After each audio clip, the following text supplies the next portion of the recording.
प्राचीन काल में एक धनवान नगर सेठ था जो बहुत धर्मात्मा और ईश्वर भक्त था। वह हमेशा अपने धर्म कर्म दान पुण्य में लगा रहता था।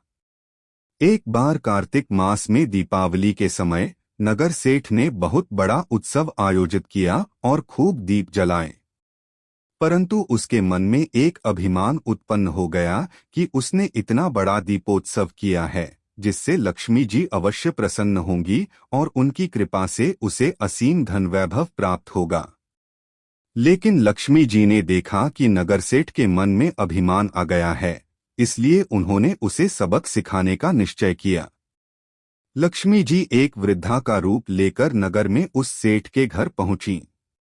उन्होंने सेठ से कहा, मुझे तुम्हारे घर में थोड़ी जगह चाहिए ताकि मैं अपना दीप जला सकूं और लक्ष्मी जी की पूजा कर सकूं।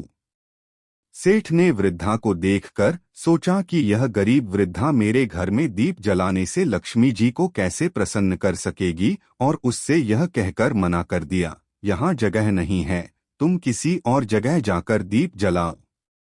वृद्धा उदास होकर वहां से चली गई। थोड़ी ही दूर पर एक गरीब महिला का घर था। वृद्धा उस महिला के पास गई और उससे वही निवेदन किया। गरीब महिला ने सादर वृद्धा को अपने घर में आमंत्रित किया और अपनी छोटी सी जगह में दीप जलाने की अनुमति दी। वृद्धा के आशीर्वाद से उसी क्षण उस गरीब महिला का घर चमक उठा और धनधान्य से भर गया। लक्ष्मी जी की कृपा से उसका घर सोने की तरह चमकने लगा। जब नगर के लोगों ने यह चमत्कार देखा तो सेठ को अपनी गलती का एहसास हुआ और वह पश्चाताप करने लगा। तब लक्ष्मी जी ने उसे समझाया कि धन वैभव केवल दान और धर्म से प्राप्त नहीं होता, बल्कि सच्ची श्रद्धा और विनम्रता से होता है।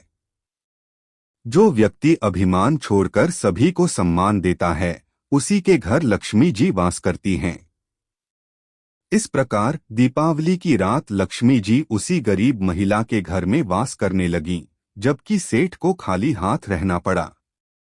इस कथा से यह शिक्षा मिलती है कि सच्चे भाव और विनम्रता से की गई पूजा ही फलदायक होती है और अभिमान का त्याग ही लक्ष्मी जी की कृपा प्राप्त करने का मार्ग है।